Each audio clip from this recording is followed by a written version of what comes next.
recebi um filme, na verdade, que vai estrear dia 22 de setembro. É cinema nacional. E conta a história do Ike Batista. O nome é Ike Tudo ou Nada.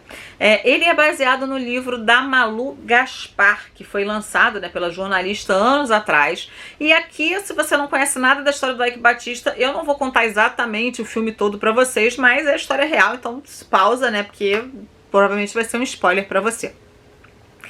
Esse filme começa em 2006. O Ike Batista é interpretado maravilhosamente pelo Nelson Freitas. Ele tá muito bem no papel.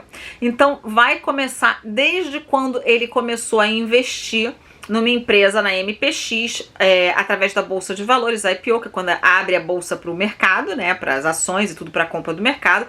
Ele ganhou uma fortuna com isso, e já mostra ele, então, sendo entrevistado por uma jornalista que é feita pela Isabel Filardes, e ele tem um melhor amigo que largou tudo para apostar nos sonhos dele. Só que desde o início também mostra, e o amigo que faz o papel é o Marcelo Valle, ele tá super bem também.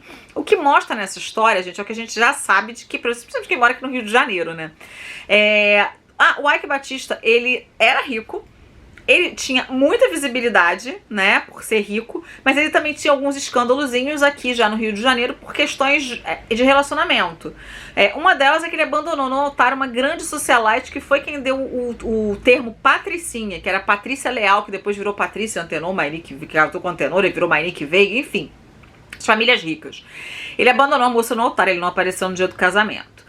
Quando ele conheceu a Luma, ele tinha uma namorada, uma esposa. Ele largou a esposa, né, porque ele engravidou a Luma e aí casou com ela. O casamento dos dois foi bem conturbadinho, porque ela não queria abrir mão de ser madrinha de escola de samba, de sair, né, de fazer os trabalhos dela como modelo, e ele sempre tentando, né, manter ela ali dentro da linha do que era, né, do que ele acreditava que era o correto, mas muito apaixonado por ela, ficou com ela um bom tempo, foi com ela que ele teve 2 filhos, agora ele tá com outra moça mais nova que tem outros 2, mas enfim.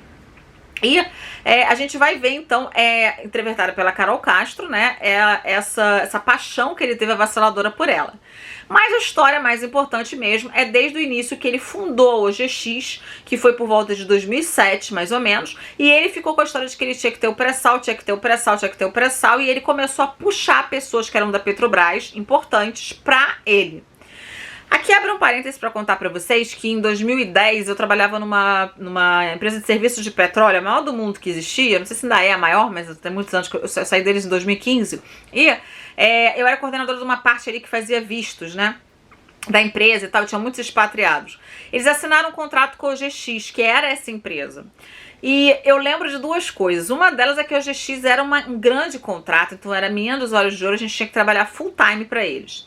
Outra coisa que tinha também é que eu fui chamada por eles pra fazer uma entrevista, porque eles queriam me tirar dali pra colocar na dele. E eu lembro do luxo que era um prédio que eles tinham no centro da cidade, que era um prédio todinho deles, e isso me marcou muito. Eu fui em 2 prédios, na verdade, pra ter entrevista, um nesse prédio super chique e o outro no Flamengo, que era onde o Ike Batista ficava, de frente pra Praia do Flamengo, onde eu também fiz entrevista. Eu nunca cheguei a vê-lo pessoalmente, né, mas eu estive com alguns diretores e tudo, e acabou que eu não fui pra essa empresa, porque eu não demonstrei que eu tinha tanta vontade assim de ficar um tempo em Singapura na época. Eu acho que era esse o país que iam me mandar pra fazer um treinamento, mas era exatamente pra ser essa pessoa de RH com link em vistos, essas coisas todas. Por que eu tô contando essa história? Porque eles compravam o passe igual o jogador, né? O Ike Batista queria ter a melhor equipe, então era muito dele, isso é mostrado no filme com essa questão da Petrobras, oferecer mais, dar alguma coisa que a pessoa não tivesse no outro. Então ele era considerado um ótimo chefe, ele dava 14 salários por ano, ele dava bônus, ele queria manter ali ao seu lado. E talvez uma das coisas que tenha feito ele também não suportar tanto assim era não só esse blefe que foi os poços de petróleo da OGX, mas também esse pagar demais as pessoas, né? Querer comprar ali com um valor de que ele não tinha sempre para pagar, ou que não compensava ter aquele funcionário recebendo um valor tão alto assim. Então eu acabei não ficando e tudo, mas eu lembro que muitas amigas minhas aceitaram e trabalharam com ele, não tem nada para reclamar, uma pena que depois faliu, né? Enfim, elas foram mandadas embora, mas naquele momento era uma grande empresa. Tô dizendo isso porque nessa história tem um cara que ele vai puxar, que ele chama de Dr. Oil, né? que é o cara que é da Petrobras, que fez todo o estudo do pré-sal, e ele puxa então para poder ter o GX e fazer os leilões. Uma coisa que também vai mostrar é que o governo, né, ele sempre foi dono ali das coisas, dono da Petrobras, então ele podia mexer ali, né, como um fantoche nas coisas acontecendo. Tá faltando um mês pro leilão, ele vai e fecha o leilão para que ele não possa participar. O Ike sempre querendo chegar, ele chegou a ser o 7º homem mais rico do mundo, né, gente? Então, assim, só por isso já dá pra ver a fortuna do cara. Ele começa também a achar, né, enfim, e aí tinha foto, eu lembro que tinha foto dele com o ex-presidente Lula, tinha foto dele com, gente, tem o Sérgio Cabral que aparece no filme sendo o André Matos. O André Matos tá maravilhoso como Sérgio Cabral, que era um cara mega corrupto, governador, já falei aqui sobre a história dele pra vocês, já li 2 livros sobre ele. E já falei aqui pra vocês, né, de tudo que é a corrupção que ele teve no governo aqui do Rio de Janeiro durante quase 8 anos.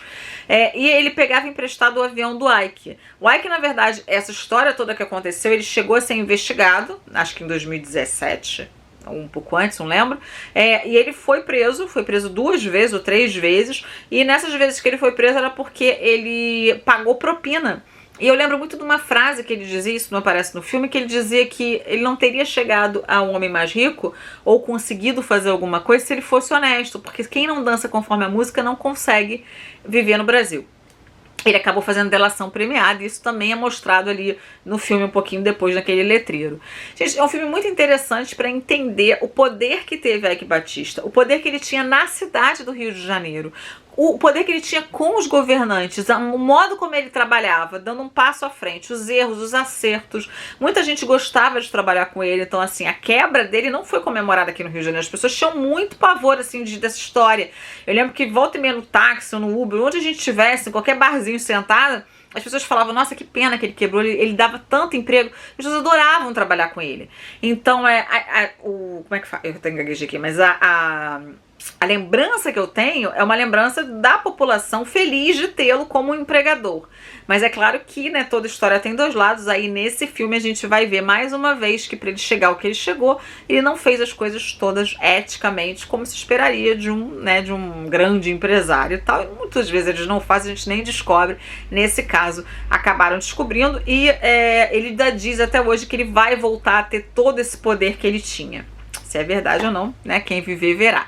Mas é isso, gente. Eu gostei muito desse filme. Eu acho que por ser do Rio, a gente tem uma conexão muito grande com a história dele, com as empresas dele, com os prédios dele, com tudo que tinha o nome dele, né? Então, assim, era tudo muito de luxo, tudo muito... Eu lembro até que a mansão que a ex-mulher dele vivia, né, não sei se ela vive até hoje, teve uma época que caiu um pedaço ali numa chuva e ela indenizou ali o local inteiro embaixo. Eles eram assim muito, sabe, meio distribuir aviãozinho, né, tipo o Silvio Santos, mas muito mais rico.